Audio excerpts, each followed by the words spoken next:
Magandang araw mga kaibigan.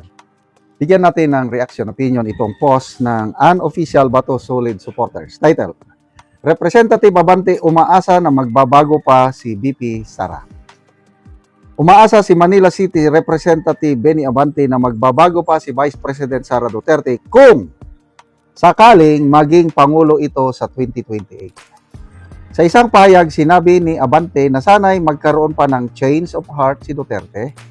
Ngunit hindi naman sinabi ng mambabatas kung ano ang dapat baguhin ng Vice Presidente. Ito ang kanyang pahayag. Well, I'm hoping against hope. No, I still hope that Vice President Sara, if ever she becomes president, would have a change of heart as far as being the president is concerned. Hopefully, she will do that. So ano kaya ang ibig sabihin niya change of heart? Yan ang pag-usapan natin mamaya. Ngunit umaasa pa rin si Abante na matutuldukan na ang pamumuno ng mga Duterte. Sabi niya, hindi naman ako nawawalan ng pag-asa I think that the presidency of the Duterte should be over. Tapos na yan. So, sa tingin ko dalawang naglalaro sa kanyang mind. Una, positive thinking. Wala na, talo ang mga Duterte. Hindi na, wala nang makakabalik na Duterte sa poder. Kaya tuloy ang impeachment. I-convict natin si VP Sara. I-impeach natin. Kakampanya ako para may 1/3 of congressmen na mag-endorse. Impeach VP Sara. Dapat wala ng Presidenteng Duterte. Yan, in one part of his mind. Kaya lang, real talk. Paano kung hindi namin siya ma-impeach? Yan na naglalaro sa utak. Paano yan? Paano kung pagdating sa Senado, hindi siya ma-convict? Ganun pala. Kasi, iba yung na-impeach, iba yung na-convict. So, kayang-kaya ngayon ng mga anti-Duterte congressmen, naniniwala ko na mayroon na silang 1/3 na bilang. So, ma-impeach nila. Ito ngayon, ang kanilang isip, kakaroon sila ng sleepless nights. Paano kung pagdating sa botohan sa Senado, mananalo si VP Sara, ma-acquit siya? Sabi ni Trillanes, sabi ni Ronald Llamas, katapusan na natin lahat.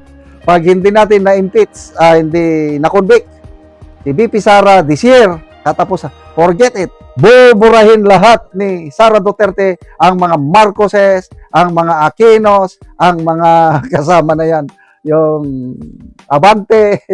Buburahin lahat yan ni Sara Duterte, sabi ni Ronald Llamas. So, yan ngayon nag-iisip si what happens if she becomes the president? Ano yung change of heart? Ito na. Re-resbakan niya ako in one interview nung 19th Congress pa ito kasagsagan ng Quadcom hearings. Ginigipit si Tatay Digong. Sabi ng isang interviewer, sino ba yun? Kalimutan ko na.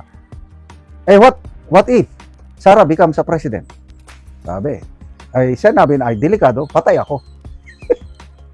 Wala na ako, sabi niya, patay na ako. Pag naging presidente yan, siguradong re-raise back yan. Sito yung nakikita ko na mag-change of heart, sana mag-change of heart. Ibig sabihin, pag naging presidente na siya, she will become the leader of the whole. Anti-Duterte ka man o hindi. Well, don't worry po, Congressman Abante. Sa tingin ko kay VP Sara, yung ganyan na, yung ginigipit nyo siya ngayon, nang dahil lang sa politika, nagsalita na po si VP Sara. Tinanong siya ng isang reporter ba yan? Vlogger ata.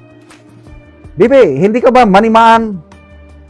Pag nagpresidente ka na, manimaan yung mag-revenge, manimaan. Hindi, sabi niya. Kung nag-traidor sila sa akin nang dahil sa politika, no problem yan, tanggap ko yan, parte yan ng politika. Ibig sabihin, yung mga pumirma sa impeachment, political decision yan. So, sa tingin ko kay VP Sara, sige, perma nyo lang impeachment ko, that's part of it. No problem. So, hindi siya magre-revenge sa mga pipirma sa kanyang impeachment.